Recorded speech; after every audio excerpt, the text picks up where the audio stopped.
তাতে ভাই আমার কিছু আহেও না যায়ও না, তো মানুষের সামনে খারাপ কোনো কন্টেন্ট নিয়ে আসতেছি না। তারপরে যদি মানুষ আজে বাজে কথা কয় তাহলে আমার কিছু করার নেই। কাপল ব্লগ করেই যাবেন তাই তো? হ্যাঁ, মানে করবো। এটা হচ্ছে একদম সিদ্ধান্ত নিয়েই ফেলছেন হুম, যে কাপল। দোষটা কি আপনার আব্বার না? আপনি এটা মনে করতেছেন না? অবশ্যই হ্যাঁ হ্যাঁ দূষিত। হ্যাঁ দোষী করবার গেলে হ্যাঁ হন কয় আমি তো কিছু জানি না, কেরা তোমাকে করতে করবার কইছে, কেরা এই বুদ্ধি দিছে, এখন হ্যাঁ অস্বীকার করে। আচ্ছা, আমি একটা জিনিস মিস্টেক করে গেছি। আচ্ছা, আপনার নাম কি? আমার নাম মিতু। আপনার বাড়ি কোথায়? বাড়ি টাঙ্গাইল। বাড়িটা আপনার বিয়ে হয়েছে কোথায়? বিয়ে হয়েছে গাজীপুর। গাজীপুর না? আচ্ছা, ওই প্রসঙ্গে আমরা নাই যে যে কিভাবে বিয়ে হলো। আপনার স্বামী কি করে? আমার হাজবেন্ড আগে মানে একটা জব করতো, চাকরি নিত, ওইটাই চাকরি করতো, তো ওই জায়গা থেকে মানে সামনে পরীক্ষা ছিল ওদিকে চাকরিটা বাদ হয়ে যায়। তো এরপরে এখন আমাদের একটা ক্ষেত আছে, মানে আমরা পেঁকে ক্ষেত করি মিষ্টিলা, ওইগুলোর ভিডিও পোস্ট করছি, দেখবেন যে আমার আইডিতে গিয়ে। তো ওই ক্ষেতে মানে কাজ টাজ করে। আচ্ছা, আপনারা কি এক পর্যায়ে যে কাপল ব্লগ নামে যে বিষয়টা রয়েছে সেই বিষয়ের সাথে আপনারা যাচ্ছেন নাকি? মানে কাপল ব্লগ করবেন কিনা? হ্যাঁ অবশ্যই করতেছি তো। কিন্তু কাপল ব্লগার তো মানুষ ওরকম পছন্দ করে না। তাতে ভাই আমার কিছু আহেও না যায়ও না, কারণ শুধু আমরা না, এটা তো বাংলাদেশ জুড়াই। আর আমরা তো মানুষের সামনে খারাপ কোনো কন্টেন্ট নিয়ে আসতেছি না। হ্যাঁ আমাদের আইডিতে আপনি বিশ্বাস না করলে ঢুকে দেখেন যে আমাদের খারাপ কোনো কন্টেন্ট নেই, আমরা ভালো ভালো কন্টেন্ট করতেছি। তারপরে যদি মানুষ আজে বাজে কথা কয় তাহলে আমার কিছু করার নেই।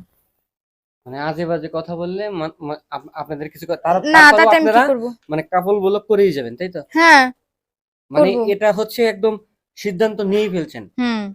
যে কাপল ব্লগ আপনারা করবেন। কিন্তু কাপল ব্লগ করলে যে একটা সময় যে মানুষের হেনস্থার শিকার হয়, এটা কি আপনি জানেন? হেনস্থার কি শিকার হয়? ওই যে মানুষ এখন এটা কটাক্ষ তো, করে কথা বলে।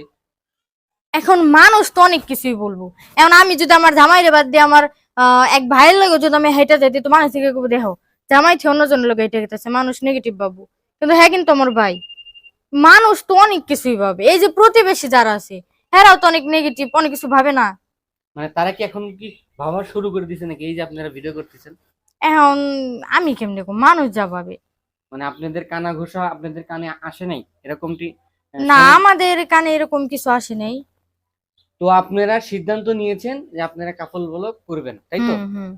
তো অবশ্যই আপনাদের জন্য শুভ কামনা রইলো যে আপনারা কাপল ব্লগ করেন হচ্ছে এরকম পুকুর। আচ্ছা, এই গর্ত কি আরো অন্য কোথাও করার ইচ্ছা আছে নাকি? এখন যদি মানে পরিবর্তন হয়, যদি দেখি যে না মাছ অনেকগুলা হইতেছে, অনেক ভালো হইতেছে পরিবর্তনটা, তাইলে বড় সড়ো কোনো খামার আমাদের এই দিক দিয়ে দেখবেন অনেক চারিদিকে অনেক বড় বড় খামার আছে। হুম হুম তো হুম। ওইরকম কিছু করার সিদ্ধান্ত আছে, কিন্তু এই জায়গায় না আর কি, মানে খামার করবো অন্য জায়গায়। আচ্ছা, আপনারা যে হচ্ছে কাপল ব্লগ করবেন হচ্ছে গর্ত করবেন এই বিষয়ে দর্শকের উদ্দেশ্যে কিছু বলেন। দর্শক তো অনেক কিছুই ভাবে। মানে এখন তাদের উদ্দেশ্যে কিছু বলেন যে আপনারা কিভাবে জীবনযাপন করতেছেন, আপনাদের লাইফে কেমন ভিডিও আলহামদুলিল্লাহ আমি দিতেছেন। অনেক অনেক ভালো আছি।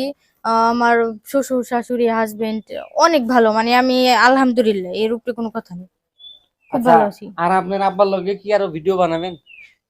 মানে এখন চিন্তা ভাবনা আছে নাকি আহ হ্যারে পাইলে এই গর্তে ফেলাবেন? হ্যারে পেলে তো গর্তে ফালামু ফালামু, হের কাছ থেকে জরিমানাও নিমু। মূলত কথা জরিমানা নিয়ে সবকিছু কমপ্লিট করে তারপরে হের লগে ভিডিও করুম, তার আগে কোনো ভিডিও করুম। আচ্ছা, সুপ্রিয় দর্শক, আসলে এই বোনটির মুখে হচ্ছে অনেক কথাই শুনলাম, অনেক বিষয় জানলাম। ওনারা হচ্ছে ওনাদের জন্য, বিশেষ করে ওনাদের জন্য শুভকামনা রইলো।